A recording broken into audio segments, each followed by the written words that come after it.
Hello, guys, and welcome to the week number 11 of our class. Hope everything's going well on your side. Um, we're almost done with the semester. We're barely 4 weeks away, the ending. I know that the works, the reports, essays, evaluations, and everything like doubles up to this point. So hopefully you are able to deal with this and to distribute your times and sort of manage them in an adequate way. Yes, it's a recommendation that I do. That's what I always try to give you some uh, activities in advance, schedules, calendars, etc. So you can organize your time in that way. I'm pretty sure, and I say it for experience, my own experience, that everything's better if you can prepare a little bit in advance. Okay. Well, I want to mention two important details about the class.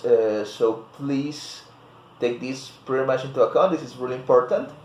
First item, I want that everybody please go to the platform, if possible, right now, and verify that you are registered into this course. Okay. Why? Because I have received notifications of other people, of other students in different subjects that still do not appear on the official list, and that is something really bad, guys. Right? Let's say that if you are not officially registered in the platform, in the subject, or for example in another group, well, I think here you have like only one choice, but maybe you could be like in another subject or something like that. Anyways, whatever the case, if you are not registered in the platform, the progress that you have made is completely useless in terms of administrative purposes. Sure, you may have advanced in your topics, you may have had received different grades, delivered punctually your assignments, maybe had a great result in your test or something like that, but nothing of that is valid if you are not registered. Okay, and that may be really bad at this point of the semester, to realize that. But still, if that is your case, I hope it's not, but if that is your case, please look for some help with teacher Daisy, with any of the other channels of communications that you have, because you need to really solve that situation. If you are not in the class, I will be completely unable to give you any grade in the end, and everything that you have done so far will not be possible to be graded. Okay, so please, I cannot be emphatic enough on this. Please verify that situation, and hopefully you don't have any problem. But if you do, well, right away communicate as soon as possible with teacher Daisy to solve this. About the second item, it's the calendar, right, guys? So please keep that in mind. I strongly recommend, I have already mentioned that, but I just want to make sure that you pay attention to it.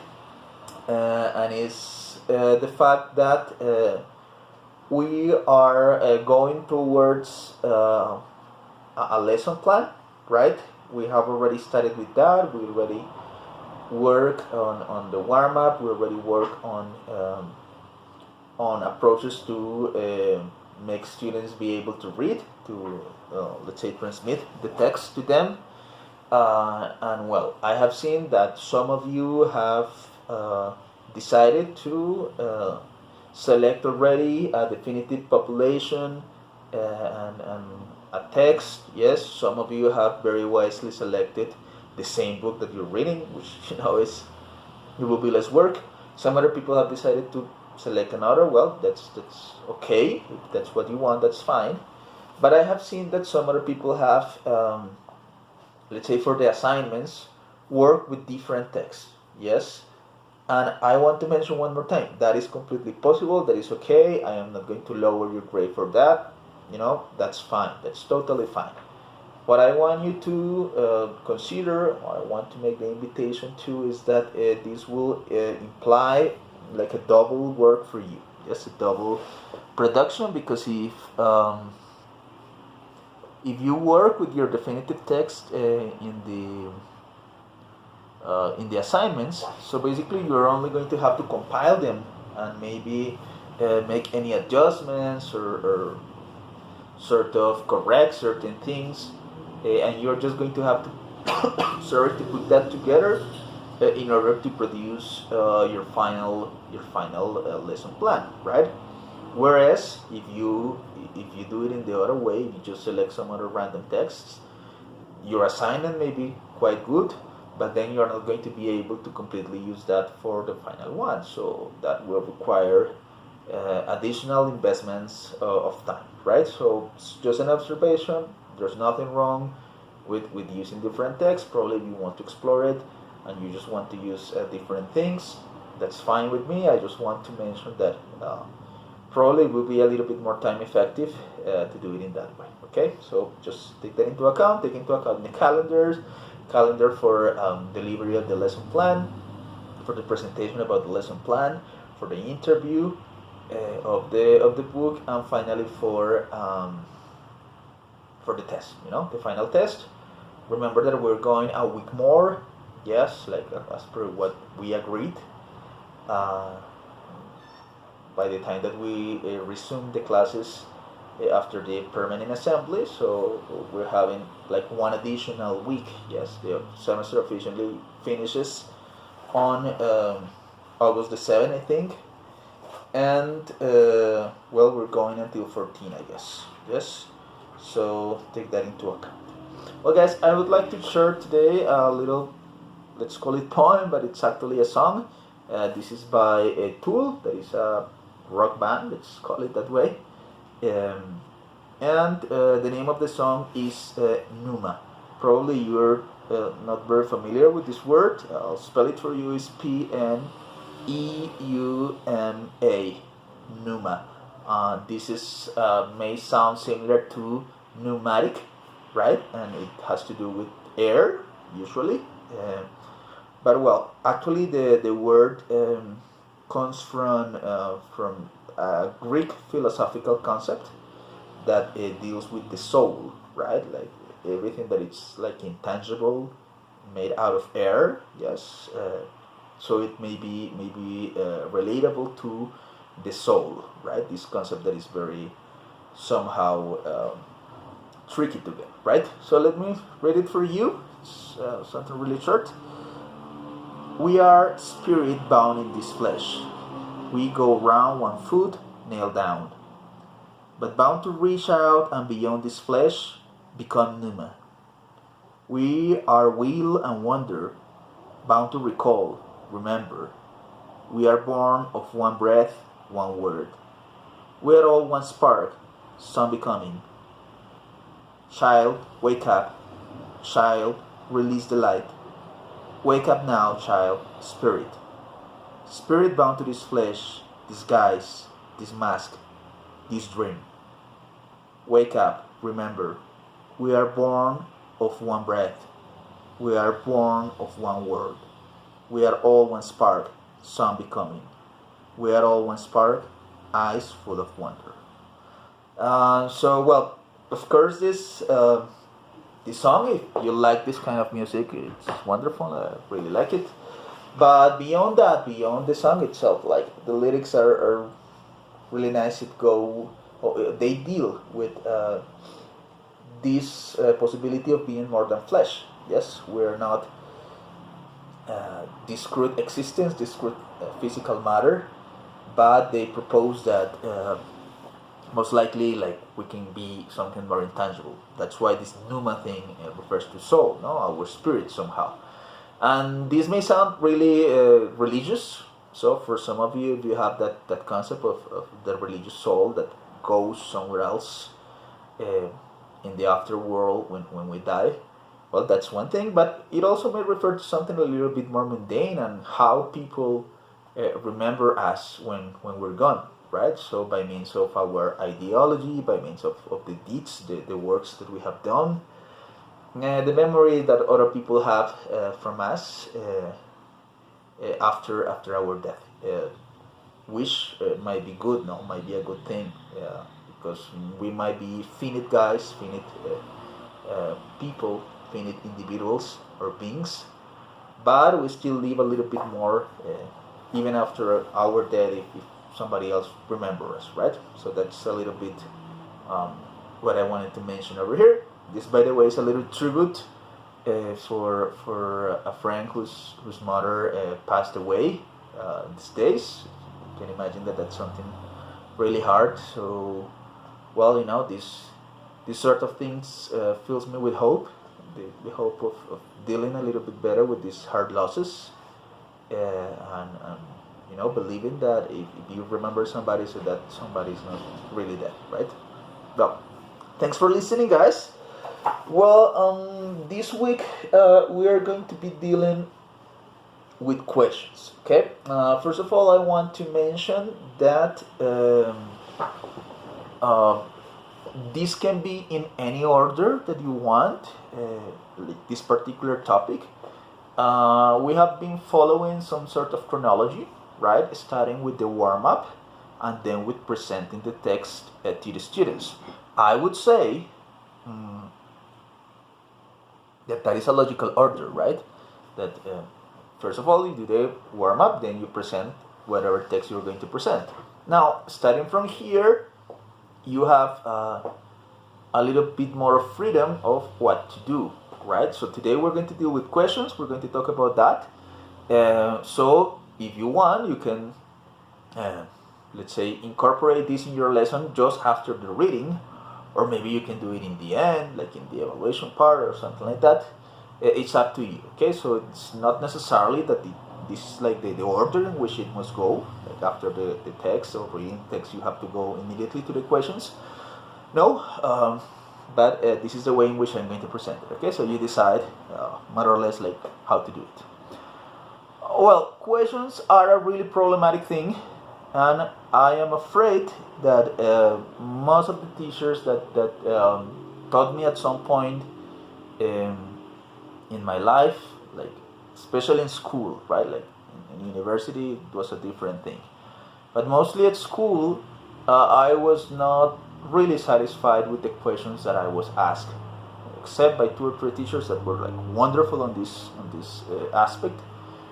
Well, most of the cases that was not the deal, right?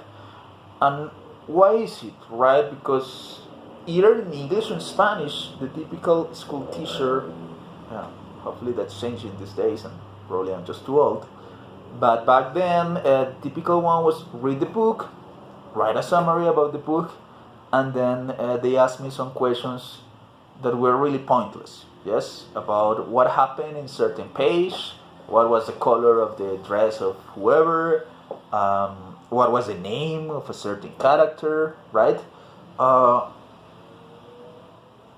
So it sort of deal like with memoristic things, yes, because back then we didn't have, like smartphones or things like that. So like we couldn't sort of search in the document for the name of a certain character in a quick way. So it dealt mostly with memory, and memory is really good for certain things, but I think that in a comprehensive exercise that's not so good. I mean, we're not dealing so much as we can. So what is the purpose of questions, right? There are different purposes, sure. There are like different objectives. We can say that one part of it is to verify if the student read the book, yes, or the text, or whatever, right? Because, that's something that we have to do at school. Yeah, we need to verify that, and we need to be a little bit somehow behaviorist, if you want to call it in that way, and we're required to know if they invested the time in the way it was supposed to, etc. Right? So that's valid. I wouldn't say it's the most important part. That's valid, okay? So sometimes we ask questions to verify that the student read the book, and I do that as well. Yes, I do it in my interviews for the subject, for literature in 10th semester. Well, sure, I think that's necessary. It's a little bit controlling somehow, monitoring that, well, it's necessary.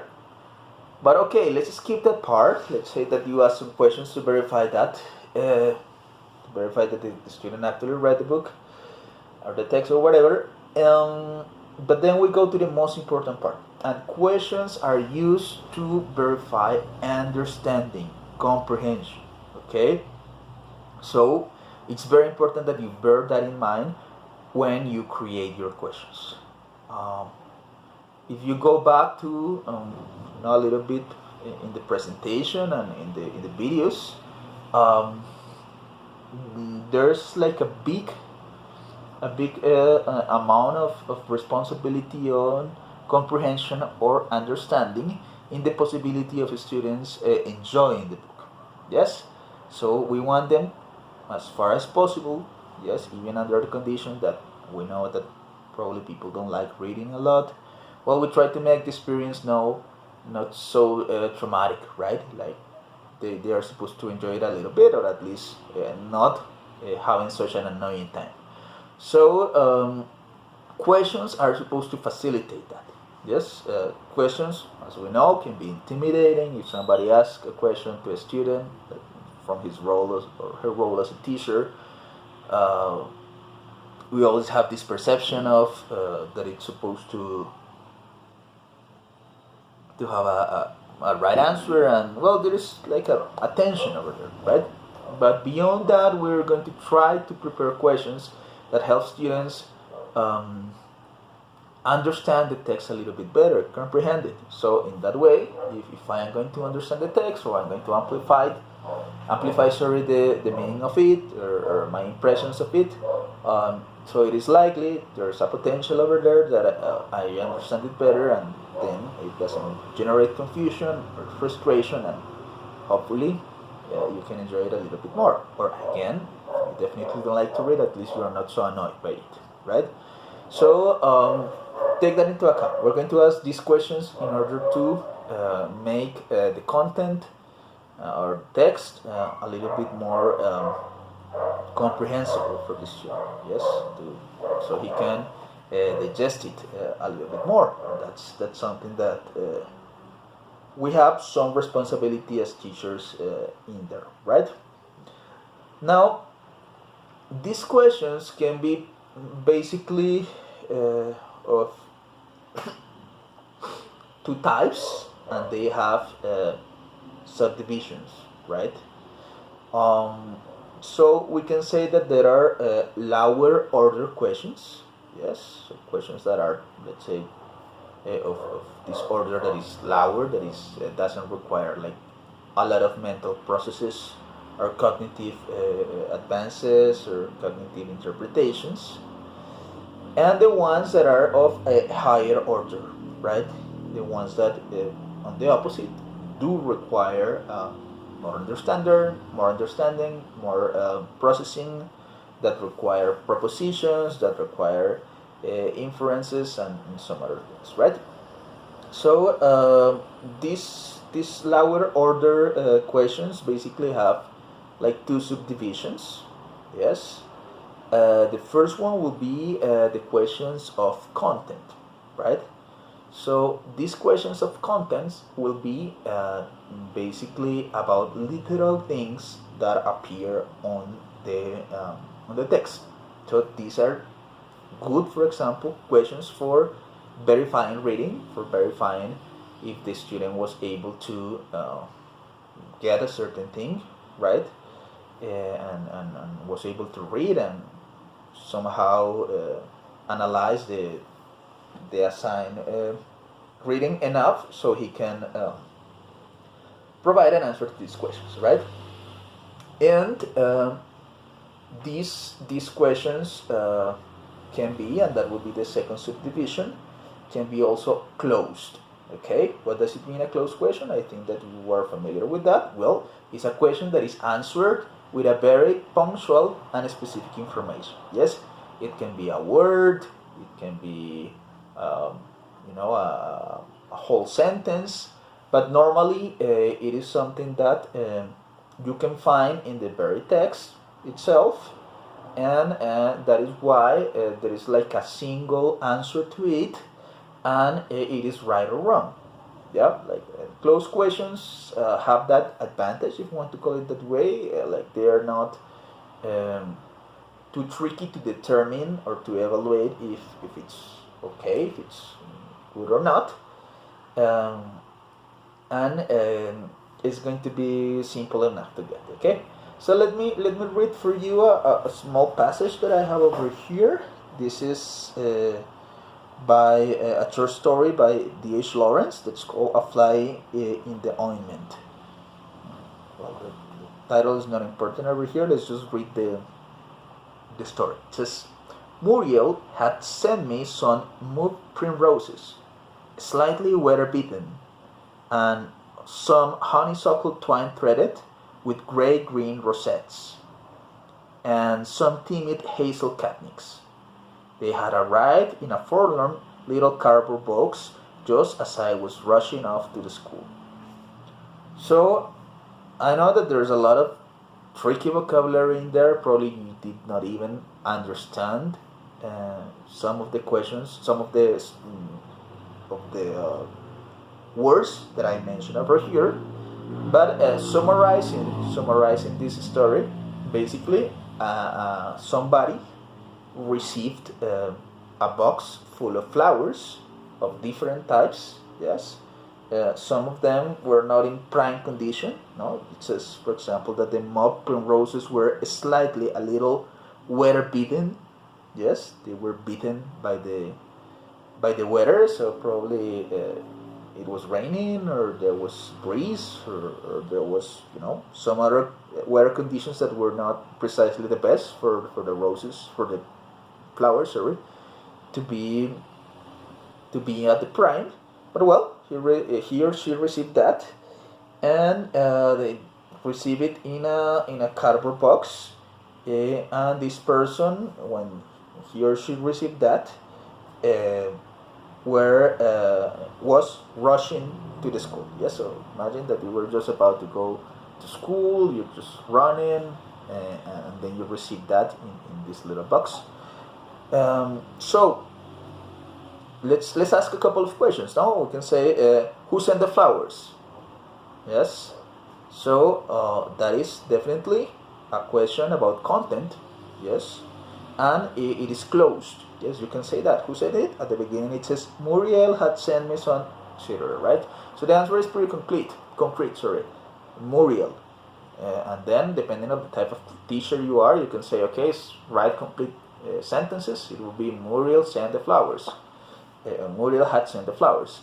But that's pretty concrete, right? And close. So we have a content question, a closed question that is of lower order.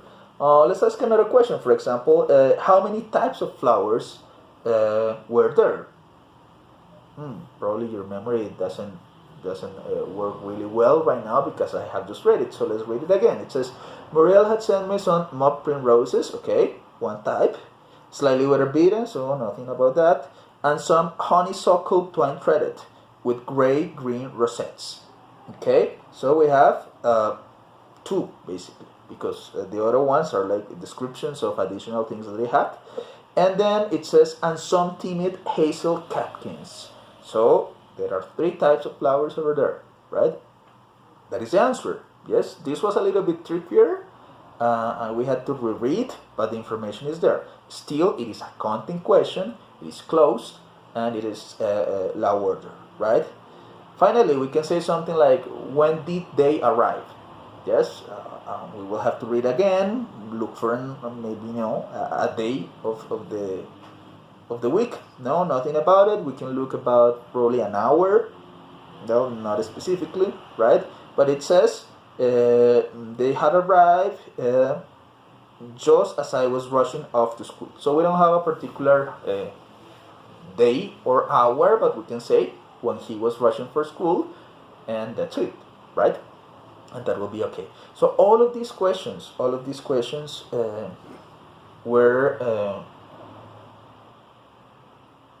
of lower order, and